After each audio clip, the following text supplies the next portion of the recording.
गणपति बप्पा मोरया। बुद्धि के दाता गणेश जी हैं, बाधाओं के विघ्नहर्ता गणेश जी।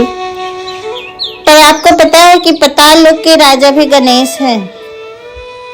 तो उसके पीछे की एक कहानी है जो मैं आप लोग के सामने बोलने जा रही हूँ। नमस्कार दोस्तों, अनुपमा भक्ति चैनल में आपका स्वागत है। बहुत सी कथाएं हैं गणेश जी के जन्म का, उनकी उत्पत्ति के, उनके सर के बारे में बहुत सी कथाएं हैं। उन्हीं में से एक कथा है कि भगवान गणेश पाताल लोक के राजा भी हैं। कथा के अनुसार एक बार गणपति ऋषि मुनियों के पुत्रों के साथ पराशर ऋषि के आश्रम में खेल रहे थे, तभी वहां कुछ नाग कन्याएं आ गई। पाताल लोक में नाग रहते हैं, वहाँ के नाग राजा हैं, ये सभी जानते हैं। कितने पुराने ग्रंथों में लिखा हुआ है कि जो ये पृथ्वी है वो नाग के सर पे टिका हुआ है, और जब ये करवट बदलते हैं तो भूकंप आती है, जब वो आसन अपना छोड़ते हैं, सर हिलाते हैं तो। पर ये तो पुराणों की कहानियां हैं, पुरानी, बचपन में हम सुनते थे। तो वैज्ञानिक बताए हैं कि क्यों आती है भूकंप। तो कथा के अनुसार एक बार गणपति ऋषि मुनियों के पुत्रों के साथ पराशर ऋषि के आश्रम में खेल रहे थे, तभी वहां कुछ नाग कन्याएं आ गई। नाग कन्याएं गणेश जी को आग्रह पूर्वक अपने लोक ले जाने लगी। भगवान गणेश भी उनका आग्रह ठुकरा नहीं पाए और उनके साथ चले गए।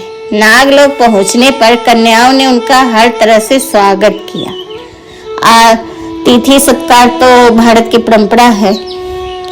फिर तभी वहां नागराज वासुकी ने भगवान गणेश को देखा और उपहास के भाव से भगवान गणेश से बात करने लगे और उनके रूप का वर्णन उन्हीं के सामने करने लगे। ऐसा होता था, भगवान गणेश को सूट लेकर न बहुत से लोग मजाक उड़ाते थे। भगवान गणेश को क्रोध आ गया। उन्होंने वासुकी के फन पर पैर रख दिया और उन्हें मुकुट को भी स्वयं पहन लिया। वासुकी की दुर्दशा देखकर उनके बड़े भाई शेषनाग भी वहां आ गए। उन्होंने हुंकार भरते हुए कहा, किसने मेरे भाई के साथ इस तरह का व्यवहार किया है।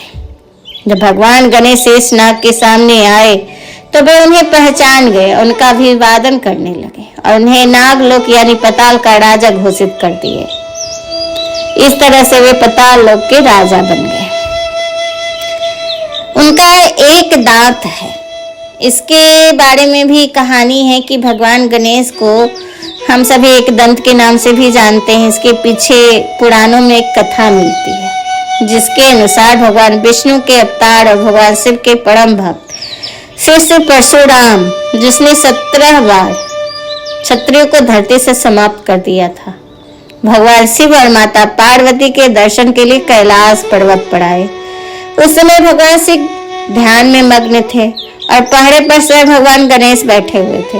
भाई, जो पूजा पाठ करते ना, उनको टोकना टाकना नहीं चाहिए, और जो ध्यान में है। और आप तो जानते हैं कि शिव भगवान जब भी ध्यान में होते हैं ना, तो अपने प्रभु विष्णु भगवान के ध्यान में रहते हैं, राम राम वो जपते हैं, और उनका ध्यान बीच में टूटना नहीं चाहिए। इसलिए वो अपने पहाड़े पे गणेश भगवान को बैठा दिए थे। अब परशुराम को दर्शन करना था भगवान शिव का। वो भगवान शिव के बहुत बड़े भक्त थे, तो परशुराम को क्रोध आ गया। उन्होंने भगवान गणेश को धक्का दे दिया।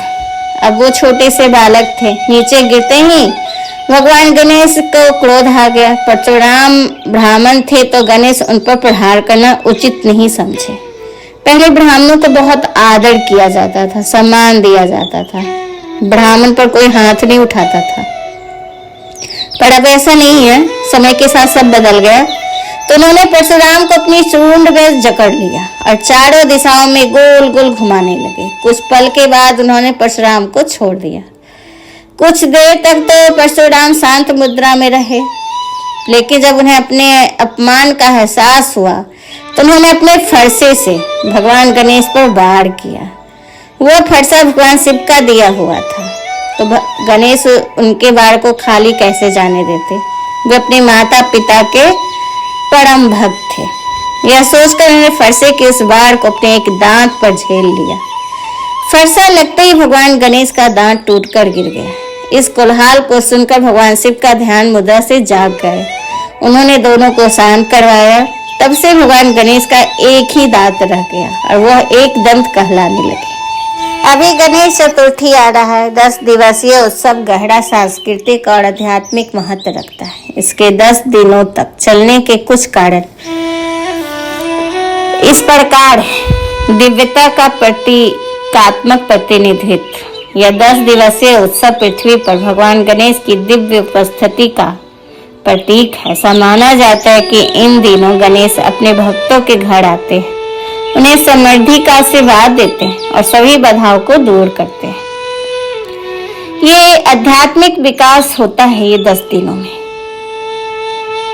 लोग अपने मन और आत्मा को शुद्ध करने के लिए भक्ति, अनुष्ठान और प्रार्थना में संलग्न होते हैं। इस अवधि को क्रोध, लोभ या ईर्ष्या जैसी आंतरिक बाधाओं पर विजय पाने एवं ज्ञान एवं शांति को प्राप्त करने के अवसर के रूप में देखा जा सकता है। इन दिनों में लोग प्रतिदिन प्रार्थना, आरती, भक्ति गीत, प्रसाद जैसे गणेश पसंदीदा मिठाई चढ़ाते हैं और लोगों में बांटते हैं। कई घरों में मूर्तियों की पूजा होती है और 10वें दिन विसर्जन किया जाता है। गणेश चतुर्थी सिर्फ एक त्योहार नहीं, यह भक्ति, शिक्षा और समुदाय की एक यात्रा है। ये 10 दिन हमें आध्यात्मिक विकास के महत्व को याद दिलाते हैं।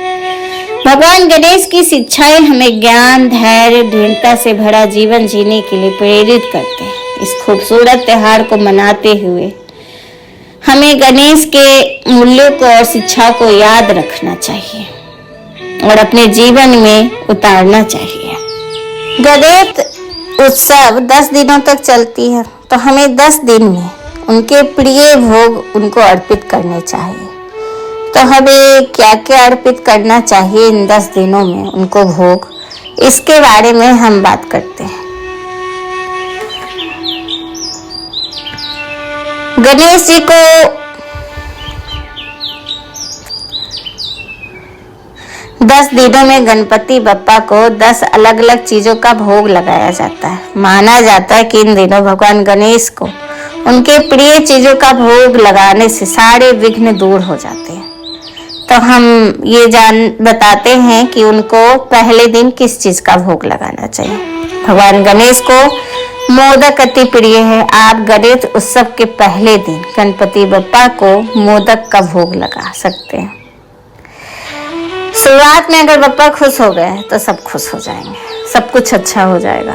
दूसरे दिन मोतीचूर के लड्डू गणेश जी को प्रिय हैं, तो गणेश उत्सव के दूसरे दिन आप मोतीचूर के लड्डू का भोग लगा सकते हैं। तीसरे दिन बेसन के लड्डू, तो कि लड्डू उनको बहुत पसंद है, मोदक और लड्डू। तो गणेश जी को तीसरे दिन आप बेसन के लड्डू अर्पित कर सकते हैं। चौथे दिन विघ्नहर्ता गणेश जी को केले का भोग लगाना चाहिए, वो शुभ माना जाता है, क्योंकि चौथे दिन आप प्रसाद में केले का फल शामिल कर सकते हैं। पांचवें दिन माना जाता है कि गणेश जी को मखाने का खीर बहुत पसंद है, इसलिए आप 5वें दिन प्रसाद के रूप में मखाने का खीर भी चढ़ा सकते हैं। छठे दिन सनातन धर्म में नारियल का इस्तेमाल पूजा कार्य, यज्ञ, हवन आदि कार्यों के लिए किया जाता है। प्रसाद के रूप में आप नारियल का भी बांट सकते हैं। छठे दिन बप्पा को नारियल का भोग लगा सकते हैं। 7वें दिन गुड़ का प्रसाद पूजा पाठ के लिए एक पारंपरिक भोग माना जाता है, जो भगवान गणेश को बेहद पसंद है, इसीलिए 7वें दिन बप्पा को घी और गुड़ के प्रसाद का भोग जरूर लगाएं। 8वें दिन आपको मोतीचूर और बेसन के अलावा मावे के लड्डू का भी भोग लगाना चाहिए। और 9वें दिन दूध से बना कलाकंद, खोपड़ा पाक जैसे स्वादिष्ट मिठाइयाँ आप भोग के रूप में बप्पा को अर्पण कर सकते हैं, क्योंकि 9वें दिन आप दूध और घी से बनी मिठाइयाँ गणेश जी को अर्पित करेंगे तो वो बहुत अति प्रसन्न होते हैं। भाई एक ही चीज तो हर दिन खाएंगे नहीं, थोड़ा अलग अलग दीजिए। और 10वें दिन उनको 56 भोग का महत्व है। आपने देखा होगा कि लास्ट दिन जब 9वां दिन नवरात्रि भी मनाते हैं तो 56 भोग लगाते हैं। तो इसी तरह गणेश भगवान को भी 10वें दिन 56 भोग लगाने का नियम है या जो भी है, तो उनको प्रसन्न करने का ये तरीका है कि 10 दिन उन्हें अलग अलग चीजों का भोग लगाइए। गणेश जी को दूर्वा बहुत पसंद है और उनकी पूजा दूर्वा के बिना अधूरी मानी जाती है। कहते हैं ना, गणेश जी की मूर्ति ना भी हो तो एक छोटा सा गोबर और दूर्वा बस मात्र रख लेने से गणेश का आवाहन हो जाता है। और अगर कुछ भी ना हो तो दूर्वा बस रख दीजिए, उसी को गणेश मानकर पूजा करते हैं। ऐसा माना जाता है कि दूर्वा आते ही गणेश अपने आप आ जाते हैं। गणेश उत्सव के दौरान लाल रंग का फूल बहुत विशेष महत्व रखता है। उसमें गुड़हल, मदार का फूल गणेश जी को जरूर चढ़ाना चाहिए। लाल रंग का प्रयोग का महत्व है। उनको सिंदूर भी चढ़ाया जाता है। गणेश जी को सिंदूर भी बहुत पसंद है, तो उनको मदार का फूल भी चढ़ना चाहिए और समी का पत्ता, ये दोनों ही उनको पसंद है। उन्होंने समी और मदार के पत्ते को वरदान दिया था कि उन दोनों की पूजा में जरूर शामिल करना चाहिए, नहीं तो अधूरी मानी जाएगी। उसी तरह गुड़हल का फूल भी उनको बहुत पसंद है। उनको लाल रंग बहुत पसंद है। गणेश जी को सिंदूर बहुत पसंद है। भगवान गणेश को लाल रंग अत्यंत प्रिय, सौभाग्य, उत्साह, साहस का जीवन का प्रतीक माना जाता है। गणेश पुराण के अनुसार गणेश जी ने बाल्यकाल में सिंदूर नाम का एक असुर का संहार किया था। इस युद्ध के बाद गणेश जी ने उस असुर के रक्त को अपने शरीर पर लगाया था, जिससे लाल रंग का विशेष महत्व उत्पन्न हुआ। इसी कारण से गणपति महाराज को लाल सिंदूर और लाल रंग विशेष रूप से प्रिय हो गए। गणेश जी को लाल रंग का सिंदूर चढ़ाया जाता है। हिंदू धर्म में सिंदूर को मंगल यानी शुभ का प्रतीक भी माना जाता है। हमारी सुहागिनें औरतें भारत की सिंदूर जरूर लगाती है अपनी मांग में भी, इसलिए सिंदूर का महत्व बहुत अधिक होता है। और हमारे गणपति बप्पा को भी सिंदूर बहुत पसंद है। जब कोई काम उनसे निकलवाना हो ना तो सिंदूर चढ़ा सकते हैं आप। भगवान गणेश जी को आटे का भुना पंजीरी, उसमें शक्कर मिश्रित भोग लगाए, नारियल तोड़े, इस तरह की पूजा करने से भी वो प्रसन्न होते। भाई पूजा आप करिए, जैसे भी करिए, जय भगवान तो हर श्रद्धा देखते हैं, और अगर श्रद्धा सच्ची है तो भगवान अपने आप खुश होंगे, उसमें कोई कमी नहीं करेंगे। एक लोक कथा है जो मैं आप लोग के साथ शेयर कर रही हूँ। एक अंधी बुढ़िया थी जिसका एक लड़का और बहू थी। वो बहुत गरीब थी। वो अंधी बुढ़िया माई नित्य प्रतिदिन गणेश जी की पूजा किया करती थी। माई की पूजा से प्रसन्न होकर एक दिन गणेश जी भगवान को साक्षात सन्मुख आकर बैठ गए और बोले कि बुढ़िया माई तो प्रतिदिन निस्वार्थ भाव से मेरी पूजा करती है, जो चाहे सो मांग ले। बुढ़िया माई बोली कि हे विघ्नहर्ता गणेश जी, भगवान मुझे तो मांगना नहीं आता, तो क्या मांगू। तो गणेश जी भगवान बोले कि माई मैं कल आऊंगा, तो अपने बहू बेटे से पूछ कर मांग ले। तो बुढ़िया ने अपने बहू बेटे से पूछा तो बेटा बोला कि माँ धन मांग ले, और बहू ने कहा कि माँ पोता मांग ले। तब बुढ़िया ने सोचा कि बेटा बहू तो अपने अपने मतलब की बातें कर रहे हैं। तो उस बुढ़िया ने पड़ोसिन से पूछा, तो पड़ोसिन ने कहा कि बुढ़िया माई तेरी थोड़ी सी जिंदगी बची है, तो क्यों मांगे धन और क्यों मांगे पोता, तो केवल अपने दीदा गोड़ा आंखें और गौढ़े मांग ले, जिससे तेरा जीवन सुख से व्यतीत हो जाए। उस बुढ़िया माई ने बेटे बहू तथा पड़ोसन की बात सुनकर घर में जाकर सोचा, जिससे बेटा बहू भी खुश हो जाए और मेरा भी भला हो, वही मांग लूं। जब दूसरे दिन गणेश जी भगवान आए तो बोले बुढ़िया माई मांग ले। गणेश जी भगवान के वचन सुनकर बुढ़िया माई बोली कि हे विघ्नहर्ता, अन्नों के देव, धनों के देव, निरोगी काया देवो,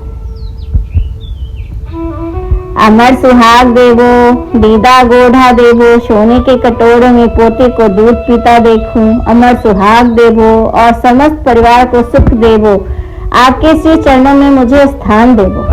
बुढ़िया की बात सुनकर गणेश जी बोले, बुढ़िया माँ तूने तो मुझे ठग लिया और कहती है कि मांगना नहीं आता। जो कुछ तूने मांग लिया वह सभी तुझे मिलेगा। यूं कहकर गणेश जी भगवान अंतर्ध्यान हो गए। गणेश भगवान जैसे बुढ़िया माई को दिया वैसा सबको देना, वैसे ही सबको देना और सब पर अपनी कृपा बरसाए रखिएगा। ये कहानी मुख्यतः करवा चौथ पर सुनी जाती है, पर हमें लगा कि आपको ये कहानी बताऊं। गणेश जी और अंधी बुढ़िया की कहानी का बहुत महत्वपूर्ण है। थोड़ा सा छोटा रूप में हमने आपको ये बताया। आपको ये कैसी लगी हमें जरूर बताइएगा। कहते हैं ना, घर की जो मुखिया होती है सबका भला चाहती, सबके लिए मांगती है। तो बुढ़िया ने उसी अनुसार बहू, बेटे, पड़ोसन, पति सबके लिए मांगा और अपने लिए भी मांगा। और भगवान हमेशा बूढ़े बुजुर्ग की बात मानते हैं, सुनते हैं। तो आपको आज की कहानी कैसी लगी हमें प्लीज बताइए।